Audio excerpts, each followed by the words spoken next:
श्रावण महिन्यातील पहिला आणि महत्त्वाचा सण म्हणजे नागपंचमी. नाग या प्राण्याबद्दल आदर व पूज्य भावना समाजात रुजवण्यासाठी हा सण पाळला जाण्याची परंपरा आहे. या दिवशी घरोघरी नागदेवाची पूजा करून त्याला प्रसन्न करण्याची प्रथा आहे.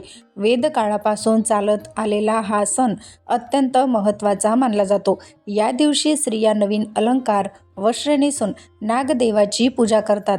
स्त्रिया पाटावर हळद, चंदनाने नाग-नागिन आणि त्यांच्या पिल्लांची चित्रे काढून त्याला दूध, लाया, आघाडा, दुर्वा वाहून पूजा करतात.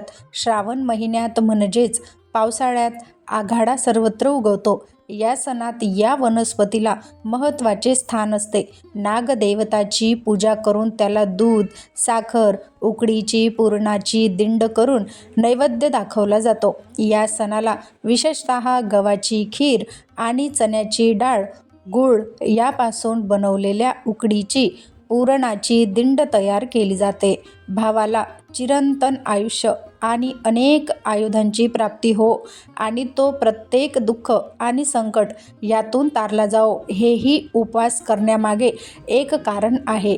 या विषयाची कथा खालीलप्रमाणे.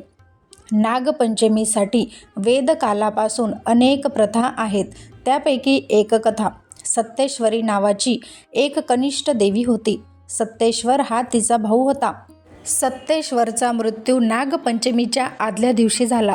त्यामुळे भावाच्या शोकात सत्तेश्वरीने अन्न ग्रहण केले नाही. सत्तेश्वरीला तिचा भाऊ नागरूपात दिसला, तेव्हा तिने त्या नागरूपाला आपला भाऊ मानले.